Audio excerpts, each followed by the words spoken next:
महाभारत का युद्ध इंड हो गया तो भगवान विष्णु उनके साथ है कृष्ण भगवान। तो उन्होंने कहा कि आपने जितने भी गणन्य पाप कर रखे हैं, गोत्र हत्या, ब्रह्म हत्या, इन पापों से भगवान शंकर ही आपको मुक्त कर सकते हैं, क्योंकि यमदंड के अधिकारी भगवान शंकर है। ब्रह्मा सृष्टिकर्ता, विष्णु पालक और शिव संहारक। ऐसा मत सोचना है कि शिव जी ने ही ठेका ले रखा है किसका, संहार करने का। संहार विष्णु भी करते हैं, लेकिन फर्क है, भगवान विष्णु मार के वध करते हैं और भगवान शंकर डायरेक्ट परलोक पहुंचा देता है आदमी। इतना फर्क है। वो अपने तीसरे नेत्र से, ज्ञान के नेत्र से आदमी को भस्म कर देते है ना। वो वध नहीं करते हैं, वध करेंगे तो उनको घृणा हो जाएगी। भगवान शंकर यानी शंकर का असली अर्थ क्या, तो शंकाओं की भरपूर निवारण करने की क्षमता जिसमें होती है उसे कहते हैं शंकर। और शिव का मतलब जिसके अंदर कल्याण स्वरूप जागता है, जो हमेशा दूसरों की भलाई करता है, कल्याण स्वरूप लिखा रहता है ना, सत्यम शिवम सुंदरम। सत्य ही कल्याण है और कल्याण ही सबसे सुंदर है। तो जब भगवान विष्णु ने जो है कि कृष्ण भगवान ने उनसे कहा कि आप जो है कि भगवान शंकर की ढूंढ में लगो, लेकिन उन्होंने कहा आपने हमको ये तो बता दिया कि भगवान शंकर की ढूंढ में लगो, लेकिन भगवान शंकर हमको मिलेंगे कहा, आप ये तो बताइए। उन्होंने कहा देखो आप काशी में जाइए, क्योंकि भगवान शंकर की रमणीक स्थान है काशी और विद्वान की नगरी भी। तो जैसे ही पांडव काशी में पहुंचे तो भगवान शंकर उनको आसानी से दर्शन नहीं देना चाहते थे, क्योंकि उन्होंने जो गोत्र हत्या, ब्रह्म हत्या का पाप किया, तो भगवान शंकर भी उनको दंड देना चाहते थे। तो भगवान शंकर काशी से इस हिमालय क्षेत्र को निकल गए। तो आप लोग केदारनाथ गए होंगे, तो रास्ते में एक स्थान पड़ता है गुप्त काशी।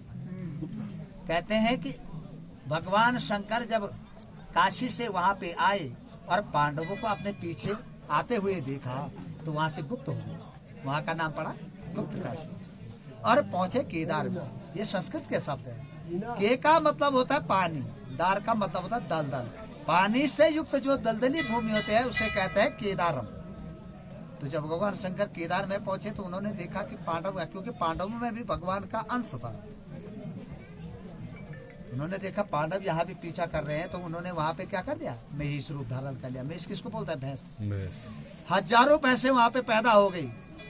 जैसे ही पांडव वहां पे पहुंचे, उन्होंने देखा इस हिमालय क्षेत्र में हजारों भैंसे विचरण कर रही है, इनमें अगर भगवान शंकर होंगे भी तो हम पहचाने कैसे।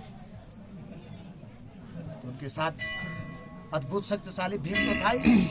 उसने कहा ठीक है भाई, मैं एक पैर इस पहाड़ी पर रखता हूँ, दूसरी पहाड़ी पर रखता, अब भैंसों को पार करते जाइए। लेकिन जैसे ही भैंसों को पार किया तो भगवान शंकर ने अपने को बचाने के लिए उस केदार भूमि, उस दलदली भूमि में घुसना शुरू कर दिया। पीछे से भीम ने पकड़े, स्पर्श कर लिया, तो उनका आकाशवाणी हुई कि हे पांडवों, इस हिमालय क्षेत्र के अंतर्गत मेरे 5 अंग बन चुके हैं। केदारम, मध्यमम, तुंगम, रुद्रम, कल्पेश्वर, हिमालय, पंच केदारम, स्मृते नित्यम, महापातक नाशनम। आपके महान से महान पाप दूर हो सकते हैं, आप 5 केदारों की ढूंढ खोज करिए। लेकिन आपने इतने गणन्य पाप कर रखे हैं, फिर भी मैं आपको मुखमंडल के दर्शन नहीं दूंगा।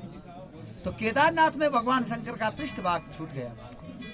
वहां पे युधिष्ठिर महाराज ने पृष्ठभाग को मान करके शिवार्चन किया।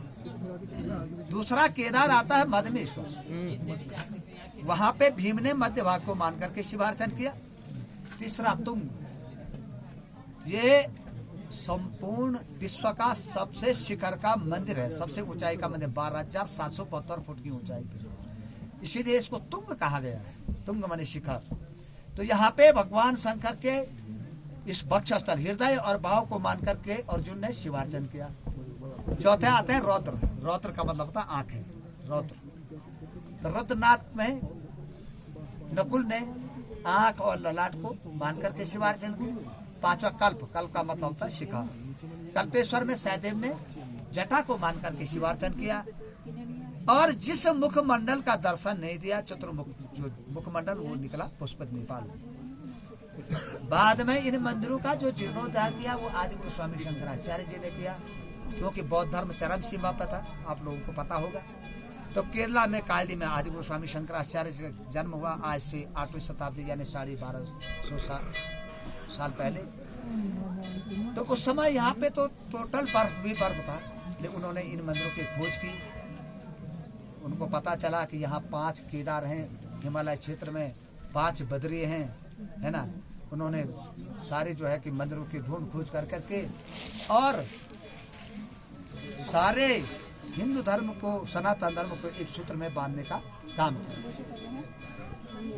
तो अगर ये पांडव कालीन मंदिर है तो लगभग 5,500 साल पुराने मंदिर, और आदि गुरु स्वामी शंकराचार्य जी ने इनका जीर्णोद्धार किया तो लगभग 1250 साल पुराने मंदिर। यहाँ से लास्ट चोटी है एक चंद्रशिला, वहाँ पे कहते हैं चंद्रमा ने जो है तपस्या की। बृहस्पति देवताओं के गुरु थे, उनकी एक पत्नी थी तारा,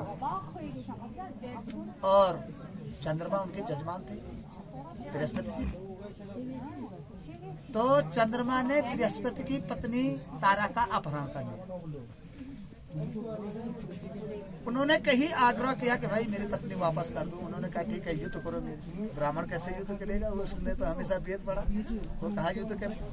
वो इंद्र के पास चले गए। उन्होंने कहा भाई, इंद्र ने कहा महाराज आप इतने सुस्त क्यों हैं, बोला कि बोलना क्या है, ऐसी ऐसी बात होगी। इंद्र ने कहा ठीक है युद्ध करेंगे भैया, अगर युद्ध ही उनको चाहिए तो युद्ध करेंगे। बीच में शुक्राचार्य जी पड़ गए। शुक्राचार्य जी तो चाहते थे देवताओं का युद्ध हो और कब मेरे को मौका मिले, क्योंकि शुक्राचार्य एक ऐसे वो थे कि शुक्राचार्य जी के पास संजीवनी बूटी थी। वो संजीवनी विद्या जानते थे। कौन से संजीवनी बूटी? आदमी को मारने के बाद पुनः जीवित कर। देवताओं के गुरु बृहस्पति के पास वो नहीं थी संजीवनी। तो युद्ध प्रारंभ हुआ चंद्रमा के साथ, लेकिन बीच में ब्रह्मा जी पड़ गए। उन्होंने कहा देखो युद्ध विराम करो दोनों तरफ से, नहीं तो मैं भगवान विष्णु को बुला दूंगा, क्योंकि भगवान विष्णु बड़े कौतुकी हैं। देखो कृष्ण नाम भी कठिन, काम भी कठिन और देखना भी कठिन, टेढ़े है ना। नाम भी कृष्ण, कई जगह तो आपने देखा हो कहीं बोल ही नहीं पाते कृष्ण, है ना। राम पूर्ण सरल है, सरल तो सरल भी। राम की कभी फोटो देखे होगे आपने, बिल्कुल सरल सब स्वभाव में खड़े रहते, है ना।